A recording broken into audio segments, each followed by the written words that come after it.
नागपुरात अंमली पदार्थांच्या तस्करीच्या विरोधात पोलिसांची कारवाई सुरूच आहे. यशोधरानगर पोलिसांनी गुप्त माहितीच्या आधारे कारवाई करत एमडीची तस्करी करणाऱ्या 3 आरोपींना रंगेहात अटक केली आहे. आरोपींकडून 28 ग्रॅम एमडी जप्त करण्यात आला आहे. यशोधरानगर पोलीस ठाण्याच्या पथकाकडून रात्रीच्या वेळी परिसरात गस्त सुरू होती. या दरम्यान पोलिसांना माहिती मिळाली की ऑटोमोटिव्ह चौकाजवळ काही जण एमडीची तस्करी करत आहेत. माहिती मिळताच पोलिसांनी तातडीनं घटनास्थळी धाव घेत परिसरात घेराव घालून छापा घातला. यावेळी एमडी तस्करांच्या संशयावरून 3 आरोपींना ताब्यात घेण्यात आलं. ऋतिक उपवंशी, पियुष वाघ आणि देवांग सुनारे अशी अटक करण्यात आलेल्या आरोपींची नावं आहेत.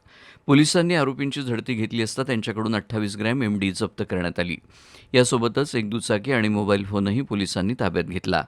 जप्त करण्यात आलेल्या मुद्देमालाची किंमत सुमारे 3.25 लाख रुपये असल्याची माहिती पोलिसांनी दिली आहे. रात्रीच्या दरम्यान 2 ते 8च्या दरम्यान यशोधरानगर येथील बीट मार्शल हे ऑटोमॅटिक चौकात पेट्रोलिंग करत होत होते. त्यावेळी त्यांना एक संशयित 3 आरोपी एमडी विकत आहे अशी गुप्त माहिती मिळाली होती. त्या अनुषंगाने NDPS कायद्याच्या अनुषंगाने झडती घेतली असता त्यांच्याकडून 28.69 ग्रॅम एमडी जप्त करण्यात आली आहे.